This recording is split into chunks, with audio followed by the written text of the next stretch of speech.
একটা বাসার ইন্টেরিয়র ডিজাইনের ক্ষেত্রে আসলে কি কি বিষয়গুলোকে নজর রাখা উচিত?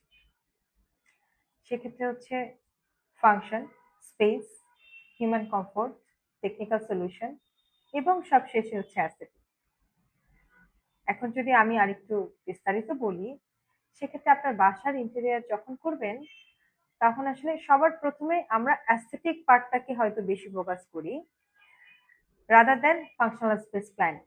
এরকম আমার কিচেনের আসলে কুকিং ওয়ার্কফ্লোটা ঠিক আছে কিনা, আমার প্রপার স্টোরেজ আছে কিনা বাসায়, বেডরুমটা আসলে কমফোর্ট জোনে আছে কিনা, বেডরুমের লাইটিং ভেন্টিলেশনটা ঠিক আছে কিনা, আমার ওয়াশরুমটা আসলে ফাংশনালি সলিউশন এবং সেফ কিনা, ড্রাই জোন ওয়েট জোনের প্রপার সেগমেন্টটা করা আছে কিনা, এই বিষয়গুলো আসলে চিন্তা করার পরে এবং সলভ করার পরে তারপর আসলে বাসার লাইটিং, বাসার ইলেকট্রিক্যাল সুইচ সকেট, এভরিথিং সবকিছু আসলে আমার প্রপারলি হাতের নাগালের মধ্যে আছে কিনা, যিনি ইউজারের আসলে কমফোর্ট জোনের মধ্যে আছে কিনা, এই বিষয়গুলো দেখার পরে তারপর আসলে অ্যাস্থেটিক পার্টটা আসে।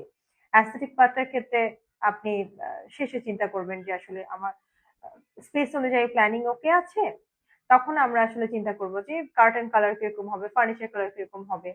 সো এটা অ্যাস্থেটিক পার্টটা আসলে at the end of the interior design.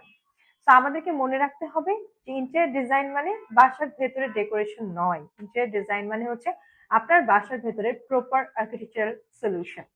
So এই জন্য ইন্টেরিয়র ডিজাইনের ক্ষেত্রে অবশ্যই কোনো টেকনিক্যাল পার্সনের সাথে কথা বলুন এবং ভুল করা থেকে বাঁচুন। ধন্যবাদ।